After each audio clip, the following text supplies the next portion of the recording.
కుత్బులాపూర్ నియోజకవర్గం దుండిగల్ మున్సిపాలిటీ బోరంపేట గ్రామ పంచాయతీ పరిధిలో తీవ్ర కలకలం చెలరేగింది. ఇంటి ముందు ఆడుకుంటున్న ఒక బాలుడిపై వీధి కుక్క దాడి చేసింది.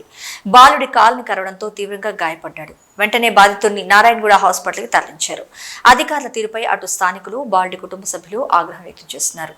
గతంలో అనేక సార్లు ఈ ప్రాంతంలో కుక్కలు సంచరిస్తున్నా అధికారుల దృష్టికి తీసుకొచ్చినా పట్టించుకోలేదంటూ పేర్కొన్నారు.